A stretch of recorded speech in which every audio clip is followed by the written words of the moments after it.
मैं पुलावा पगदा मत मैली हो जाए।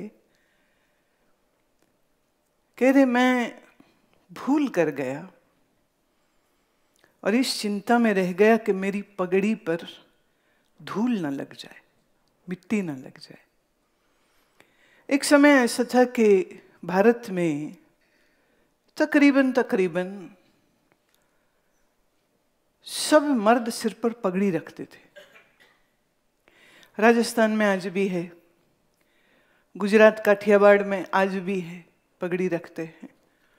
मराठवाड़ा के सब सामंत, महंत, पेशवा हमेशा पगड़ी सिर पे रखते रहे हैं। शिवाजी महाराज की तो पगड़ी का जो स्टाइल है वो अति अपने समय में बड़ा प्रसिद्ध हो गया था। उत्तर भारत, पंजाब में हमेशा रही पगड़ी। कश्मीर और जम्मू में वह गोल पगड़ी भी रही है और गरम टोपी भी रही है। तो फरीद जी कहते हैं कि मुझे बड़ी फिक्र लगी रही कि मेरी पगड़ी मैली ना हो जाए। गहला रूह न जाने, गहला मैंने बेहोशी से। मेरी रूह ये ना समझ पाई सिर भी मिट्टी खाए। जिस सिर पे पगड़ी सजाई है वो सिर एक दिन मिट्टी में दफनाया जाएगा और मिट्टी मुंह में डाली जाएगी, खाक पड़ती है। क्योंकि इस्लाम में दफनाया जाता है और जब वो खड्डा बनाते हैं, the pit in which the body is kept, you know, the first handful of soil is thrown by the family members. घर के जो पुरुष होते हैं वो मुट्ठी मुट्ठी मिट्टी की उस लाश के ऊपर डाल रहे होते कि मिट्टी का देह था और मिट्टी में चला गया। कहाँ कहते सारी जिंदगी में फिक्र करता रहा पगड़ी में मिट्टी ना लग जाए, कहीं मैली ना हो जाए। और मैं ये भूल गया कि तो सिर मिट्टी खाएगा ही क्या, मिट्टी में दफना दिया जाएगा। और इसके पहले जब मैं आ रही थी तो जो श्लोक चल रहा था वो था, गलिए चिक्कड़ दूर कर नाल प्यारे ने हो। कि गली में कीचड़ भरा है, प्यारे से मैं प्यार करता हूं। चलना तो पिजे कंबली, रहा तो तुठे ने हो। चलूं तो मेरे कम्बल में जो शाल ओढ़ी है कंबली, उसमें कीचड़ लग जाएगा। तो मेरी कम्बल में कीचड़ ना लग जाए तो मैं रुक जाऊं, क्योंकि कीचड़ है गली में। पर रुक जाता हूं तो प्यार टूट जाएगा। प्रियतम वहां उस किनारे पर, मैं इस किनारे पर। पिज्जो सिज्जो कम्बली अल्लाह वर्षे में हो। वो कहते हैं खूब मेरी कम्बली मैली भले हो जाए, और परमात्मा ही तो मेघ बरसा रहे हैं। जाए मिलाती न सज्जना, टूटो ना ही ने हो। मैं जाके अपने प्रीतम को मिल लूं, अपने प्रेम को मैं टूटने नहीं दूं। ये गली किसका संकेत है? ये गली मतलब साधना की गली। इस साधना की गली से जब साधक निकलता है, और ये गली कोई और नहीं, तुम्हारा अपना मन है। और मन में क्या भरा है? विषय, विकार, वासना, इच्छा, क्रोध भरा पड़ा है अंदर। इसी जन्म का नहीं, सब जन्मों का। इसी जन्म के अशुभ कर्म ही नहीं, पूर्व पूर्व के जितने जन्म हो चुके सब जन्मों के। जन्म पे बात चली है तो कुछ पहले एक बोध कथा कहती हूं। एक बार जेतवन में बुद्ध विहार कर रहे थे। विहार का अर्थ होता है जब ममत्व और आसक्ति से मुक्त हो चुका, बंधन से मुक्त हो चुका और सहज जीवन को जीता है, इसे कहते हैं विहरना। मोह मुक्त होके, क्रोध मुक्त होके, अज्ञान मुक्त होके जब एक महात्मा विचरते हैं उसे कहेंगे विहरना, और जहां वो विहरे उसे कहेंगे बिहार।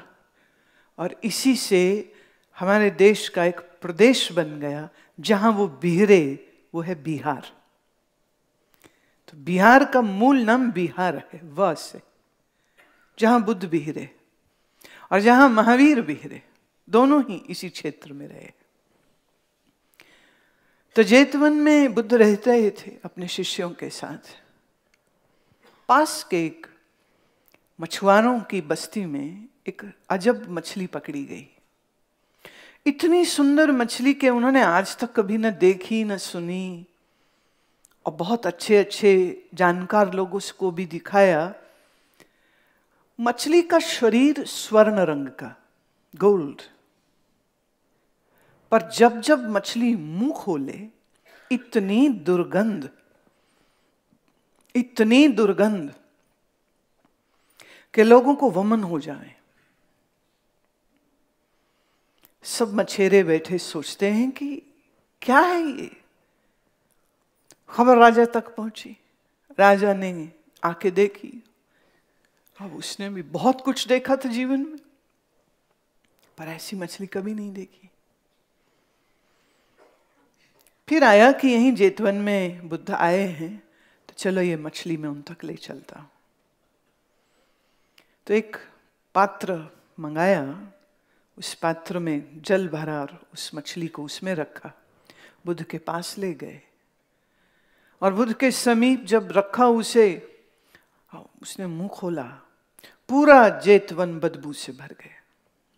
सारे बौद्ध भिक्षु नाक बंद करके खड़े हो गए और हैरान होकर पूछते हैं बुद्ध से कि गुरुदेव ये क्या है, ये क्या विचित्र मछली है, आज तक कभी ऐसी नहीं देखी। बुद्ध ने उस मछली को थोड़ा एकाग्र होकर देखा और बुद्ध देख पाए इस मछली की असलियत। कई जन्म पहले वो कश्यप मुनि के शिष्य थी और हिमालय में वे उनकी आश्रम में रहती थी। तब वो पुरुष शरीर था, बड़ा विद्वान, बुद्धिमान, समझदार, विवेकी, पर अभिमानी,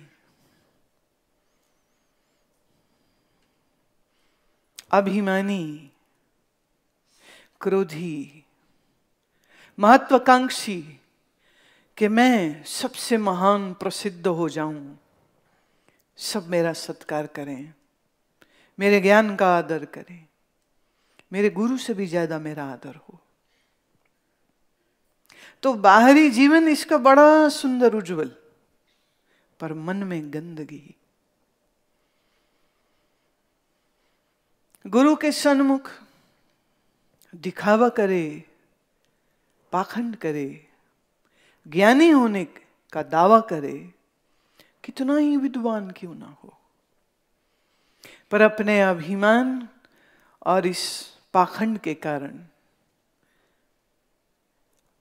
ये जो भीतर गंदगी छपी, वो गंदगी के सहित ही ये जन्म होता है। इसलिए जब जब मुंह खोले तो गंदगी की और दुर्गंध, बदबू आती है। पर बाहर से आश्रम में रहे, शास्त्र पढ़े, गुरु सेवा भी कुछ की है, कुछ तपस्या भी की है,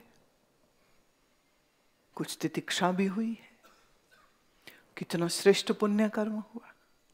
सो उस श्रेष्ठता के कारण उसको स्वर्ण शरीर मिल गया। तो शरीर खूबसूरत सत्कर्मों के कारण, पर भीतर की जो गंदगी थी उस कारण उसकी वो दुर्गंध अंदर ही अंदर लेके जन्म ले रही है। हम संसार से छुपा सकते हैं, पर अपने ही आत्मा से कैसे छुपाओगे।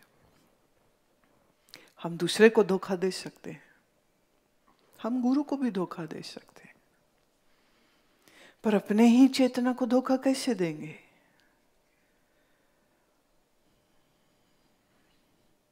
सो दुर्गंध भरा अंतर है मछली का और स्वर्ण काया है। स्वर्ण काया है। अब ये मछली जब बुद्ध के सन्मुख आई, कहते हैं कि बुद्ध की वह श्वास, बुद्ध का वह उपस्थिति, बुद्ध का वह दर्शन कर इस मछली को भी अपना पूर्व जन्म याद आ गया। एक बुद्ध के पास रही थी। बुद्ध माने द एनलाइटेंड वन, जिसने आत्म साक्षात्कार किया, जिसने ब्रह्म साक्षात्कार किया, ऐसा गुरु था। आज फिर कई जन्मों के बाद फिर ऐसे ही एक सदगुरु, एक ऐसे ही बुद्ध के सन्मुख वो आ गई है, तो सन्मुख आते ही उसे पूर्व याद आ गया। और कहते हैं मछली ने बिना किसी कारण शरीर छोड़ दिया, मछली मर गई। अब जब मछली मरी तो सब बड़े हैरान कि जब पकड़ के रखी गई तो ना मरी, जब लाए रास्ते में तो ना मरी, और बुद्ध के सामने आके कुछ समय में मर गई। पर एक अजब घटना और घटी, और वो ये कि उसके मरते ही उसका जब मुंह खुला तो सुगंध ही सुगंध फैल गई। उल्टी बात हो गई। मछली मरे तो दुर्गंध आती है, मरी मछली कहीं पड़ी हो तो दुर्गंध आती है। ये जिंदा थी तो दुर्गंध थी, मर गई तो सुगंध। शिष्यों ने फिर पूछा, गुरुदेव ऐसा कैसे? वंते हमें जरा समझाइए, मछली और सुगंध का कोई रिश्ता नहीं, पर यहां मछली से सुगंध आ रही है। तो बुद्ध ने कहा, मेरे सामने आते ही इसके पूर्व के सत्कर्मों के कारण और मेरी करुणा के कारण इसे न केवल पूर्व जन्म याद आया कि ये एक विद्वान साधु थी, और साथ ही अपनी भूल भी याद आ गई कि इसने क्या क्या भूल की थी। सो उसका पश्चाताप इसने किया, और जो पश्चाताप की अग्नि में जल जाता है उसके सारे पाप ताप नष्ट हो जाते हैं।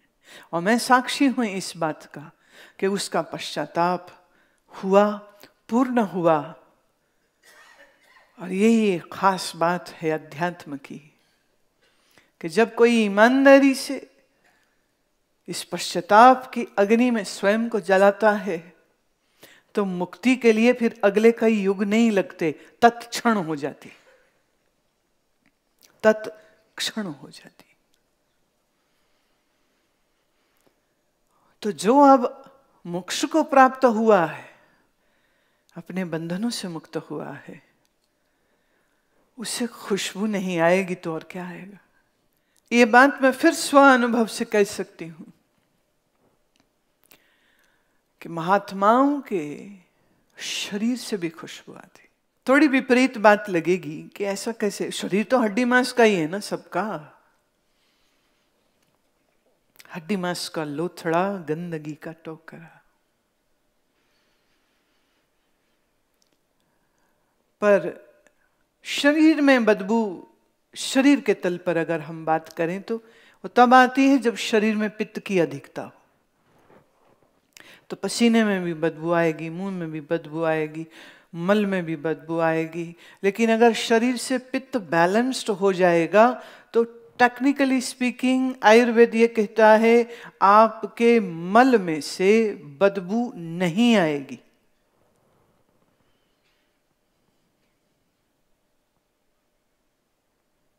नहीं आएगी। बदबू तब आती है जब वो मल एसिडिक होता। तो अगर आपका भोजन एल्कलाइन है, एसिडिक नहीं है, और अगर आपके शरीर में उचित मात्रा में ऑक्सीजन है, तो आपसे बदबू आनी खत्म हो जाएगी। आप इसे करके देखिए कभी। क्योंकि ये करने की चीज है। ऐसे तो तुम ऐसे ही बड़े एनालिटिकल मोड में आए होते हो। कभी कभी तो मैं आपके पत्र देखती हूं तो लगता मुझसे कुछ सीखने नहीं आए, कुछ सिखाने आए हैं।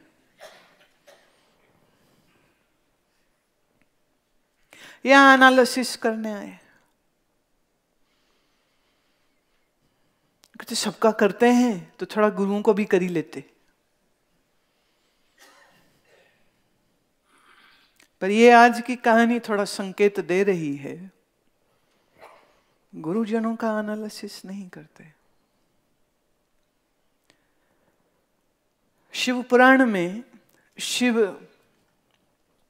स्कंद पुराण में शिव और उमा का एक डायलॉग है, जहां उमा ने प्रश्न किए और शिव महादेव जी ने उत्तर दिए, और वो सब गुरु के संबंध में, जहां से गुरु गीता आई है। तो उसमें एक बात जो शिव कहते हैं कि शिष्य कभी अपने गुरु का विश्लेषण ना करे, वर्जित, it's don't. Certain things you should never do.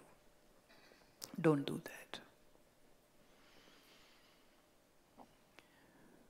पर अगर गुरु गीता कभी पढ़ी नहीं तो ये कहां से समझ आएगी?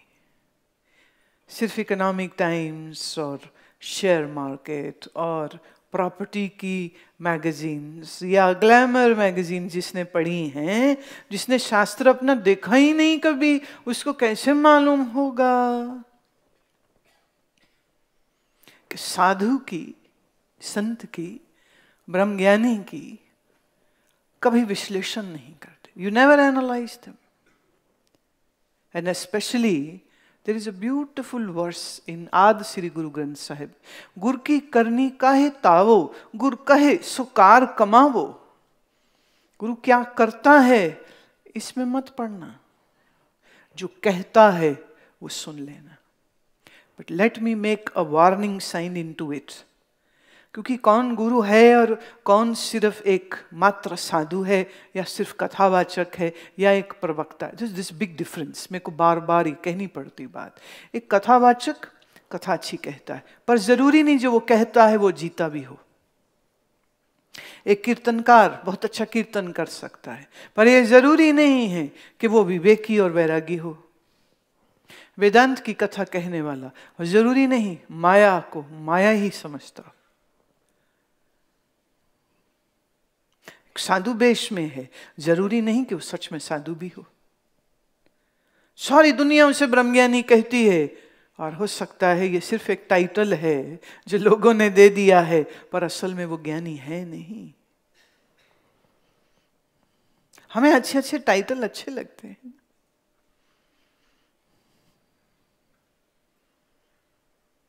तो ये बड़ा खतरनाक मामला है। हर आदमी कहता है मैं पूर्ण गुरु हूं। अच्छा, वो ना कहे तो उनके चेले कह रहे होते हैं ये पूर्ण गुरु हैं।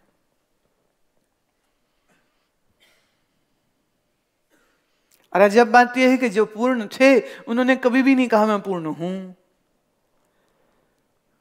So it's a very tricky matter.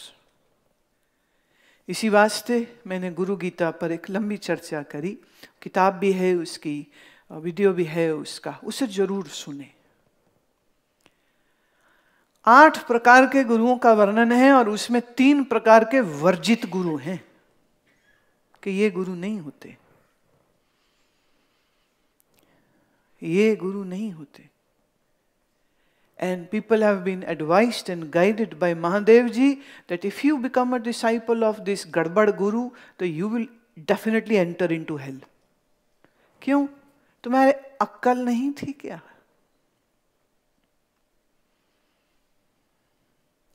Sukhmani साहब पढ़िए,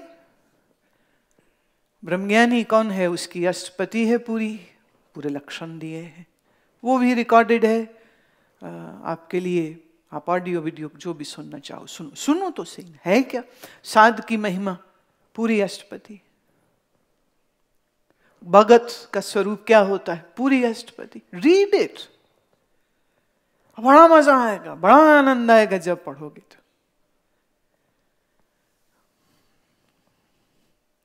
तो महात्मा का एनालिसिस नहीं करते। महात्मा का।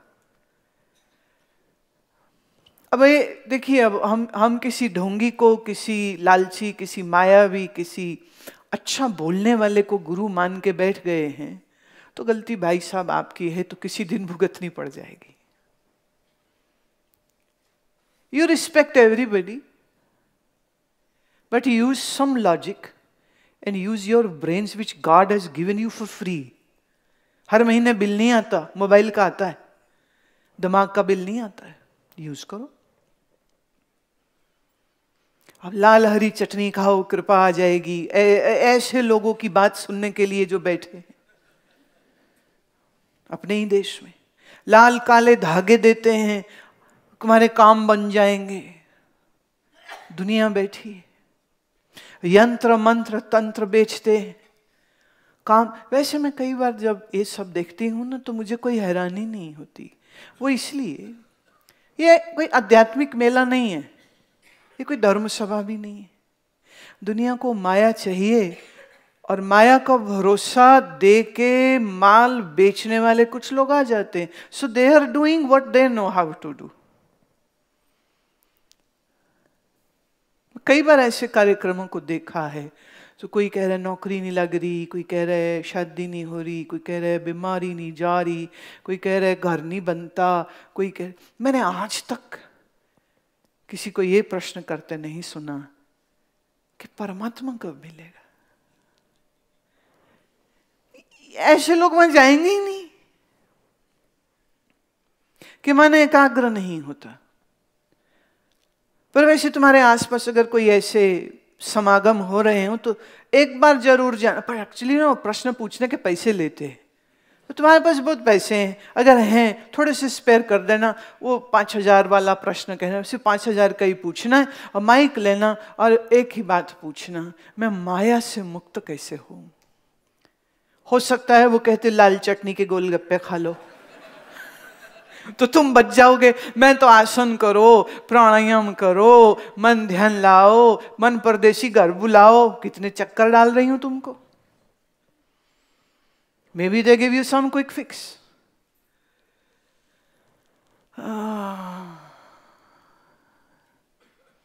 माया के पीछे एक हमारे, मैं एक बहुत पुरानी एक ग्रंथ पढ़ रही थी, उसमें एक कहानी मैंने पढ़ी।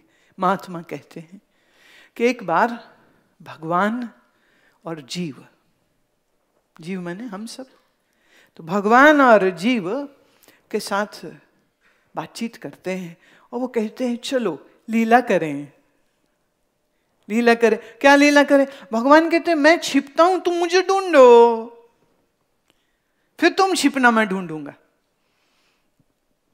सबने कहा देखिए, पहली बारी चलो हम आपको देते हैं, आप हमें ढूंढो। तो कैसे गेम क्या होगी? तो अज्ञान फैला दिया गया। अज्ञान मतलब ना जानना। तो अज्ञान के अंधेरे में सब जीव छुप गए और भगवान ढूंढे, तो भगवान तो चट से ढूंढ लिए सबको। कहते अब मेरी बारी, मैं छुपता हूं, तुम ढूंढो।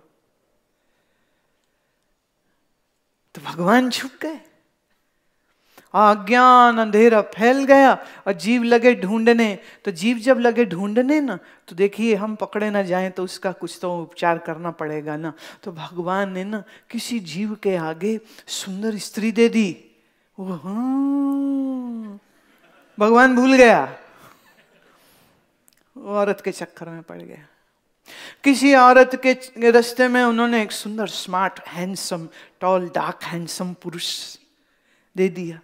वो देखा, ये बढ़िया है, ये मेरा हो गया, शादी करके उसके साथ बैठ गए। भगवान भूल गया। किसी के रास्ते में पैसा डाल दिया, पैसे में फंस गया। किसी के रास्ते में शक्ति डाल दी, शक्ति में फंस गया। किसी के रास्ते में सत्ता डाल दी, सत्ता में फंस गया। तो ऐसे ना सारे जीव फंसते चले गए, फंसते चले गए। पाओ उसमें कुछ ना बड़े चालाक जीव थे, वो झूठ मूठी कहने लग गए, हमने ढूंढ लिया, हमने ढूंढ लिया, हमने ढूंढ लिया। ये सारे वेदांती थे। अहम ब्रह्मास्मि, मैं ही परमात्मा हूं। ये तो झूठ मूठ में बिना ढूंढे ही कह दिया, मैं ढूंढ लिया भगवान को, तो ये भी माया है भगवान की।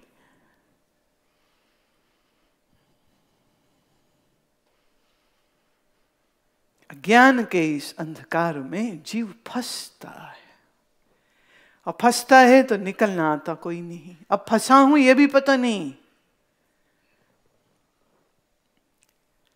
एक छोटी सी बात सुनाते हूं। हमारे एक जानने वालों में लड़की, सत्संग में वो भी जाती थी, मैं छोटी थी वो, तो हम दोनों ही जाते थे। मेरे से बड़ी थी उम्र में। फिर घर वालों ने उसकी शादी तय कर दी, तो उसकी मंगनी हुई। तो उनके ससुराल वाले उन्होंने उसके गले में एक सोने का चैन वो डाला, घुंघरू वाला चैन, बड़ा ब्यूटीफुल, आज भी मुझे याद है। वो घुंघरू घुंघरू लगे थे छोटे छोटे, वो चैन डाल दिया। जब उससे मैं मिली ना, तो वो हाथ में पकड़ के गले वाला चैन सुबुक सुबुक के रोई, कहती फांसी पड़ गई मेरे गले में, रोई वो। पर माँ बाप सुनते थोड़ी हैं। उनके हिसाब से 21 और 25 के बीच शादी हो जानी चाहिए। दुनियादारी के हिसाब से वो ठीक है, क्योंकि आपका ना बड़ा फिक्स्ड प्लान होता है। 22 पे डिग्री पूरी, 25 पे शादी, 28 तक 3 बच्चे, 50 तक बच्चों का शादी का जो है वो कार्ड खोल छप जाएगा, और बाई 60 रिटायरमेंट प्लान चालू हो जाएगा। तो इसीलिए तो कोई 21 का हो जाए तो सब पूछने लगते कब हो रही शादी, कब हो गई शादी। शादी हो जाए फिर सब बच्चे कब होंगे, 2 से 3 कब हो रहे हो, 3 से 4 कब हो रहे हो, 4 से 5 कब हो रहे हो, चला बस बहुत हो गए, ज्यादा मत कर लेना। फिर बच्चों की शादी कब कर रहे हो। ये सबका सेट प्लान है, तुमने भी वही किया as per the plan, right. कभी कभी लगता है आदमी हूं कि भेड़, भेड़ चाल। 2 दोस्त मिले, बोले तेरी शादी हो गई, बोले हाँ, बोले तेरी और मेरी भी होने वाली, अब सेट हो जाएगा तू। 2 साल बाद फिर मिले दोस्त, क्या हाल है, बोले तूने किस मुंह से कहा था मैं सेट हो जाऊंगा।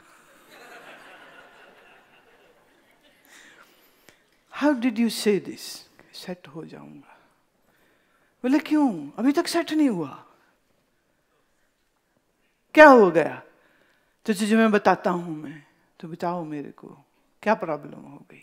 वो सुनती नहीं, जब देखो मायके चली जाती है, मेरी माँ से लड़ती है, खाना नहीं बनाती है, दिन में सोती रहती है, टीवी देखती रहती है, ये भी करती रहती है। तो दोस्त कहता है तो सारी बीवियां यही करती, accept and go set, accept and go set, that's it।